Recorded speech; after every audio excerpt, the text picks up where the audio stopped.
Hello, everyone. Thank you for joining us for this book talk with Valentina Grande on the Bauhaus graphic novel. I am Kimberly English, and I am the outreach manager here at Black Mountain College Museum and Art Center. Thank you very much for being with us today, Valentina. Just as an introduction to her work, Valentina is a teacher, she is an author, and she is a host for the literary programs 42, The Answer and Simply Salinger, which airs on Radio Onda d'Orto and Radio Città Fujiko. And you can correct my pronunciation if that's incorrect. In 2017, she wrote Il mio Salinger, and in 2019, she published Raymond Carver. Both of these projects were through BeccoGiallo. In 2020, Grande wrote Feminist Art for Centaria, which was translated in English, French, Korean, German, and Spanish. And in 2021, she wrote The Bauhaus, which was translated in English, German, and French. Her latest book is on Gertrude Stein, and she currently lives and works in Italy. So today we're going to be talking about the graphic novel that she authored, Bauhaus, which is illustrated by Sergio Verbella. And this is such an interesting piece of literature because the main character is not a person, but it is an idea, which is the school of the Bauhaus, which arose in the wake of World War I and is connected to the history of Black Mountain College. The gorgeous illustrations in the book and the really engaging text by Valentina really places the novel's protagonist squarely in the middle of the 20th century debate on the relationship between technology and culture. The novel is kind of divided into three separate sections. It kind of moves chronologically through the evolution of the Bauhaus, and the combination of the drawings and Grande's really thoughtful text highlight the crucial moments in the history of the Bauhaus. So with all that being said, thank you for being here to talk with us today about the project. To get us started, I'm wondering if you can give us just a general overview or introduction to this project and maybe talk about how people. Thank you, Kimberly, and hi to everybody. Thank you for this opportunity. How it came about. Sergio Verbella, the illustrator, and I wanted to work together for a long time. And he got in touch after the publication of Feminist Art to suggest a collaboration and asked me to write a biography of Yoko Ono. And I wasn't too convinced because after Feminist Art, I wanted to explore something new. Since we both love architecture, I suggested the history of the Bauhaus. To be honest, my second idea would have been the life of Frank Lloyd Wright. But the editor was enthusiastic about the first idea, and so we did it. We worked on this project about Bauhaus. That's great. Thank you so much for sharing that. I guess my next question, I want to read a little bit from the book just to give listeners some context. So this is the beautiful book that we're discussing today, and I just really love the way that you've personified the Bauhaus. So I want to read this part. And this, of course, is coming from the perspective of the idea of the Bauhaus, the main character. It says, "I saw them all, their faces as they crossed the threshold, their hands gliding over the textiles, searching for the weave, their eyes reflected in the chrome plating as they let their certainties fall away. Their certainties about what a house is or an object." And it continues talking about the people that passed through the Bauhaus. And I noticed as I was reading the book, I began to really have empathy for the character of the Bauhaus. And there really is such an arc to the character narrative that you're developing. Can you talk a little bit about the process of personifying this idea of the Bauhaus and why that felt like such an effective way to tell this story? I needed an omniscient narrator that would be present to all phases of the school. At the same time, I wanted a voice that was not didactic, distant, cold, but empathetic. The characters had to be people. There was a moment when I realized that the three phases of the school really felt like phases of life. For example, the Weimar period was dominated by experimentation and recklessness, just as in childhood. But the spark of creative genius is stifled by the adult world. And the school is forced to define itself, to draw the lines of what it wants and to be in society, just like an adolescent. And then there's the city of Dessau. This is the phase in which young people give up their individual identities in order to join a group. So this phase can easily become political. It is precisely young people who are willing to die for an idea, who sacrifice themselves. And I thought about, I considered Salinger quotes. It reminds me Salinger, because in the famous quote from The Catcher in the Rye, Salinger told to us that the mark of the immature man is that he wants to die nobly for a cause, while the mark of the mature man is that he wants to live humbly for one. So the school dies because it refuses to bow to Nazi party in 1933 in Berlin. And this is the end of the Bauhaus. That is so fascinating. I didn't think about it like that. I'm really glad that you kind of paralleled that to childhood, adolescence, and adulthood. That's really, really fascinating. In reading the book paired with this really beautiful chronological walk through the school, there's all of these really educational anecdotes placed within the text. There's one about Paul Klee's students really loving him and delivering one of his birthday gifts by launching it from an airplane with a parachute. I'm really curious about just your research progress and finding all of these stories and how you combed through them. As I was reading the book, I was wondering about this process and if you're more kind of, if you will, aligned with like an Itten or a Gropius in the way that you're researching and kind of reflecting upon the stories that you're reading.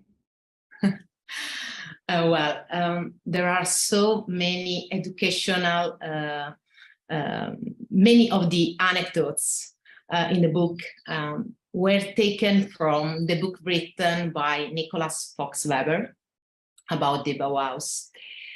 When I work on the script of a biography, I spend months doing research, taking notes, studying, and I look for the moment of discontinuity in the protagonist's story, that obstacle that marks a break. There I begin to dig into how it produced a change. And while writing, I try to make the story as universal as possible. So I feel closer to Itten. And with respect to the Gropius process, in some limited ways, I love the idea of production for the masses. I would like my books to reach not only readers who have had the privilege of studying, but also people who might not be established readers. One of the things that I like about the graphic novel is that it feels accessible and perhaps able to reach a wider audience. I love that. I think that's such a great reason for making this specific type of work. Um, I guess next, I just want to ask, what difficulties did you encounter when telling the Bauhaus story? Ah. Well, the biggest difficulty was managing the limited number of pages at my disposal, only 99. And you know, I had to tell the story of the end of First World War, the rise of the Nazi Party, the birth of the design concept, tell the story of the lives of artists like Klee, Kandinsky, Gropius, Miss van der Rohe.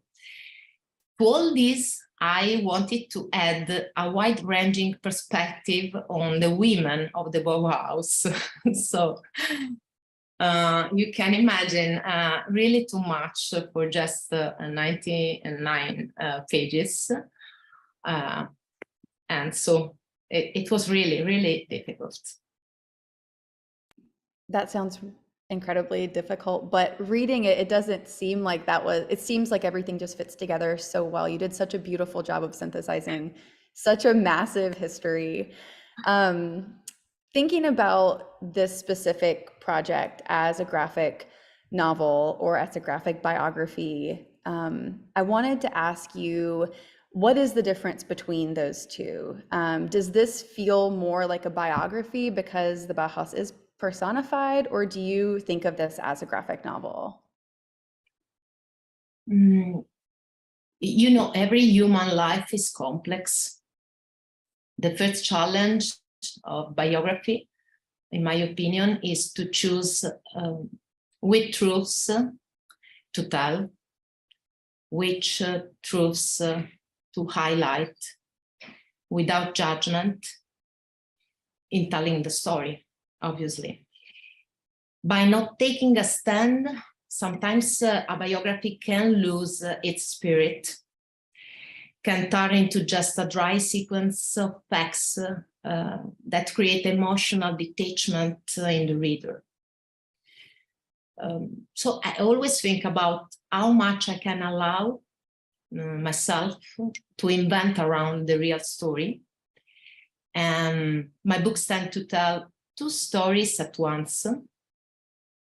In Salinger, I recount the end of a love affair, and Carver, the rebirth from a failure. Gertrude Stein has allowed me to talk about the interplay between genius and society.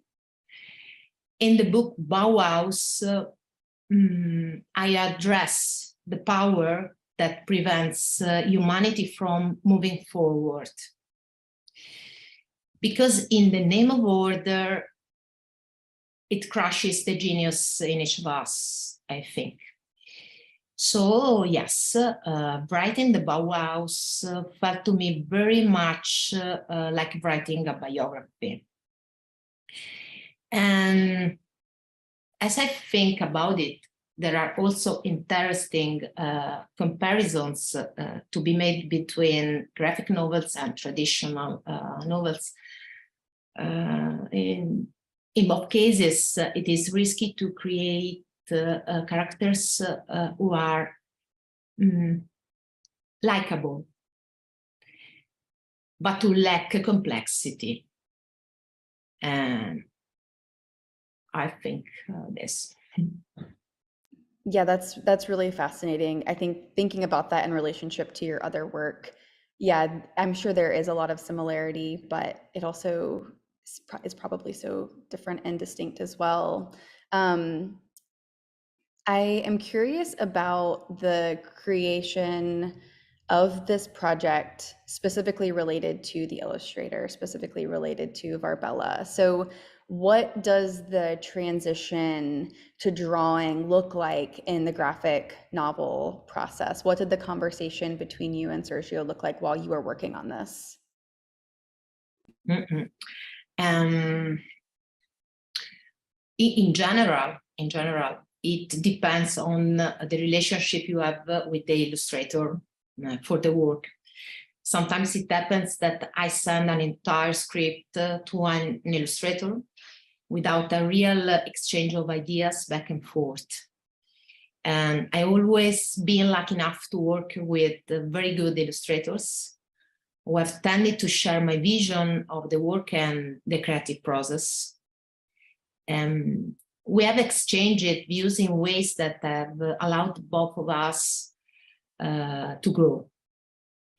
When I send the script, I try to leave the illustrator a lot of freedom about the direction of the scenes, so that the illustrator is able to share in the creative process and does not feel caged. And because it is how it works usually. You are the writer and at the same time the director. But I dislike this way of work. So I always work together. Yeah, I'm sure that requires a lot of communication and trust. You speak so vividly of architectural elements integral to the essence of the Bauhaus. I'm wondering if you think that writing and architecture have a lot in common. It's strange. Absolutely, yes. It's strange because last summer I was asked to speak to an association of architects in Rome. And my presentation was based on the concept of the cathedral. I started from Gropius's ideas about collective constructions, then moving on to Proust, who saw the Recherche as a cathedral, to Raymond Carver, who calls one of his stories the cathedral. And these works present different ways of creating connections. Like a building, a story is composed of many parts and is at the same time connected with its social and historic context. Carver's tale, for example, reminds us that not everything we think we know is real. His cathedral is an image, a stereotype, but if we really look, we discover something else that we do not even know how to name. This is the same artistic endeavor that unites all art forms, in my opinion. That's so beautiful. Yeah, thank you so much for that really thoughtful response. I guess in conclusion, just wondering what's next for you. What is on your horizon for future projects? My most recent book was the biography of Gertrude Stein. And I told myself it would be my last biography. I want to explore new paths of writing. And so right now I have lots of ideas for graphic novels in mind. Of course, I love the work that I do in researching and writing each new book. I love the moment when I first decide on each next project. But I also love the moment in between. Everything is possible. And I dream all the time about narrative elements, about scenes, about images and metaphors of stories to be told. My next story, it would be settled in New York City.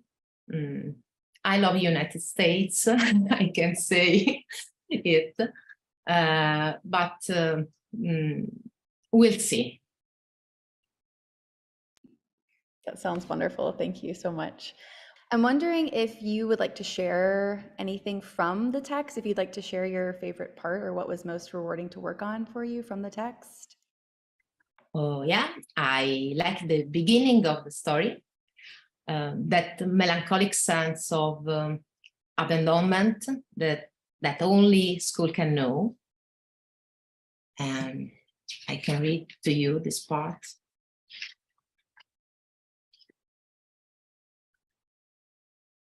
Dessau, 2019, Weimar, 2019.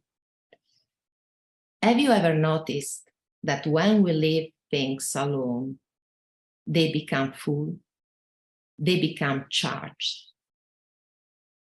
There emerges a sense of what they are. When in Weimar, the last two students remain preparing to leave the library, and in Dessau, the guided tours are over, I come back to myself, a thing among things. It is the time of day during which I welcome on my walls a slanted light. In empty rooms, the dust moths dance through the air, inside the shafts of light. And the silence becomes a refuge for memories, in the beauty and the pain of having been and now no longer being. You cannot hear them, those voices still so alive that have traversed me, but the walls have absorbed their frequencies, like the words of the first lesson. Close your eyes.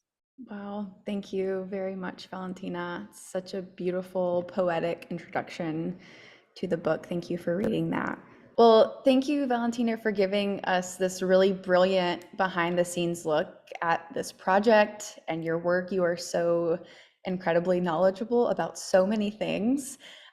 Folks who would like to purchase the Bauhaus graphic novel can do so through Penguin Random House, which we'll include a link to in the description for this video. Valentina, it's been a real pleasure talking with you. I'm really looking forward to reading your new book on Gertrude Stein and following along with your work. Thank you, Kimberly, and hi to everybody. And bye.